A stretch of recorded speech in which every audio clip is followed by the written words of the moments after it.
Kakain kami sa labas. Kasi sawang-sawa na sila kumain dito sa loob ng bahay. Let's go!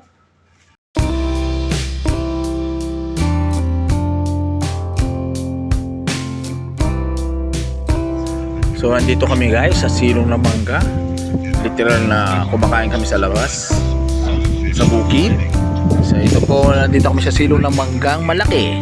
At napakalamig po rito, no? Kitang-kita naman ang pagaspas ng hangin. Ito si Hi King! Hi! Anong kinakain mo? Pakita mo yung kinakain mo. Apay. Apay. Ate Queen, anong kinakain mo? Chips. Ate Iya, anong kinakain mo?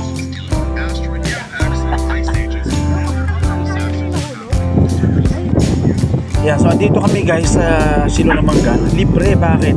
Libre ang prutas kasi nahuhulog ang asay mangga. Yun, may manggang nahulog guys. So libre po ang aming prutas. Salamat sa hulog na prutas. Kaya aking si King Bunso. So bihira kasi siyang maka-experience ng ganito. Laging sa bahay yan. So ngayon nakikita niya ganyan. May irrigasyon. Nag-enjoy naman siya. Hi!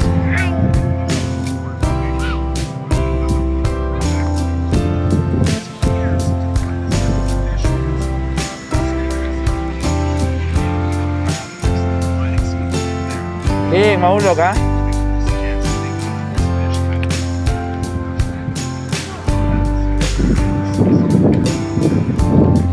So guys, ito yung spot na nakuha namin.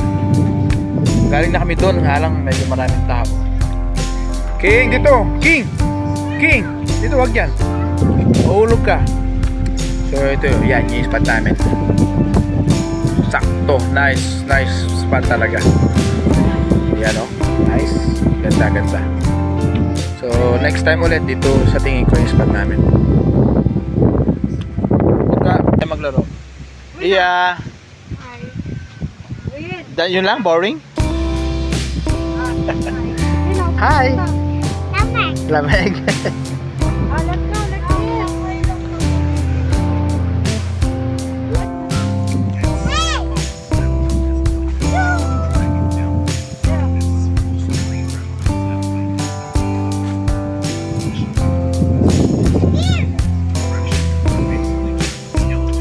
Ito pag sakto net.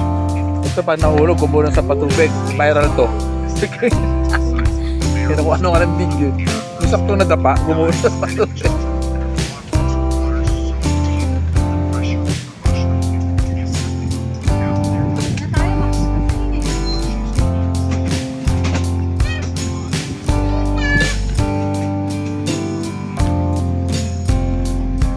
Hello, Ate Queen. Hi, Daddy. At meron kaming extra doon. Say hello, Ate Iya. Hi. King.